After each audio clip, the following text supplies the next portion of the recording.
Okay, so you have your list of at least 30 people that you think would hold a really great spa sesh, right? So this is what you do now. So you take those people. Now, maybe some of them are part of that Q&A, and you don't have to you've already Q&A'd the person, you've already asked them for a spa sesh. You don't have to reconnect with those. So if there are some of the people who you did the Q&A with, you kind of want to mark those off because that should be done, and you've done that, or it's at least scheduled. So maybe it's scheduled for next week or whatever. But you'll ask them that then, okay? So I want you to send a text, simple text, to all these people, whether it's Facebook Messenger. Now I can tell you this, if it's Facebook Messenger, I voice a lot of messages in there because a voice makes such a difference. If you have, if you have an iPhone or Android where you can voice messages, then voice a message. A message makes so much of a difference. A voice, I'm sorry, makes so much of a difference. But something simple. We're starting the new seminar year, right? And so you just say, hey, Susie, it's Alexis. I just wanted to reach out because my director actually had me make a list of 30 people who I just really think is someone of, that I really love, someone who's really great, like whatever you think about that person, like someone who, I just think has it all together, who isn't a hot mess like me, whatever you want to write, something like that. And just say, we just started our new year in Mary Kay just started.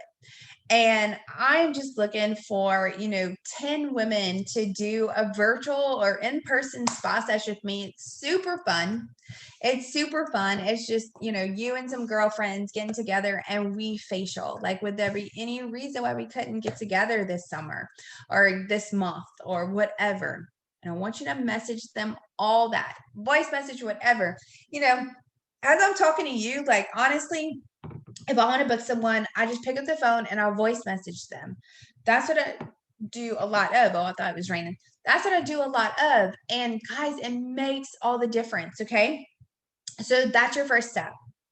Some may reply, some may not. Tomorrow, you remessage the ones who never replied and say, hey, I'm just seeing if you got my message. It's something very simple like that. Okay. The ones who do reply, you say, great.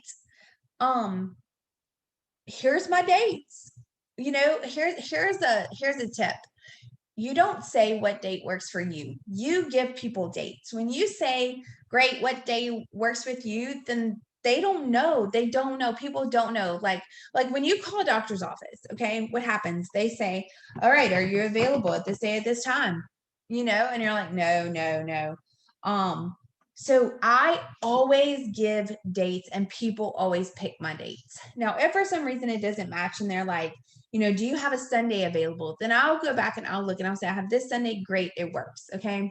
If someone says, no, I'm sorry, I just don't want to do this, just say, no problem. It's no big deal. No worries or whatever. People will book if you do this. You have to message them. You have to, let me tell you that most people don't respond on the first text. In the sales world, if you were like, even like, in the sales world, selling something, they say it takes almost 12 times. 12 times.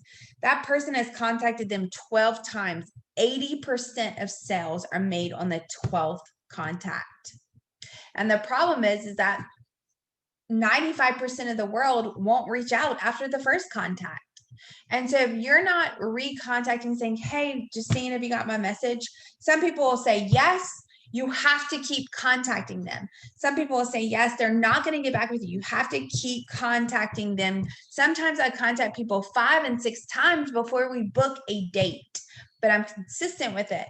And I know, write things down all the time. Make sure it's happening. If you want to make this business work, you can make this business work. Mary Kay works. As you see, many people make a Mary Kay business work. but it's up to you to do this. It's up to you. There was, no one booked for anyone. No one wrote down our customers list. No one, did a party for us. None of that kind of stuff. So if you want your Mary Kay business to work, these are the things. They're very simple, very easy. I'm doing very much baby steps here, but this is how you do it. It is not going to be perfect, y'all. My first few parties, many of you know, I read off of sticky notes. I didn't know how to put on makeup. I didn't wash my face. I washed my face with alcohol. Remember, I knew nothing about the products. Nothing. That's why Mary Kay gives us a flip chart. I read my flip chart. I told them when I got there, I'm nervous, y'all. This is my first time. I don't wear makeup. I don't wear skincare. Well, I do now because I joined Mary Kay, but I'm not used to this. And so bear with me as I'm going to be reading from some of this, okay? If I didn't know a question, I just said what? I just said, I don't know. I'll have to get the answer back to you. Now, in today's world, you could be on a Facebook Live and there's so much knowledge. Mary Kay has so much knowledge for y'all to be able to learn so many things, way more than I had whenever I joined. So you can go underneath education. You can go on Peek into Pink. You can watch all my videos I have. There's tons of training, many ways for you to be able to get the knowledge that you need. But in order to make this business work, you've got to do it yourself. So I encourage you to do these things. You can take the next 2 weeks to make this happen. It's the beginning of our seminar year. You could be in a car. You could be in a car in a few months. You just got to make it happen. Whatever you want, whatever you desire can happen. You just have to be willing to do the work behind it. So I hope you do it. Y'all have an awesome day. And I will see y'all when I get back.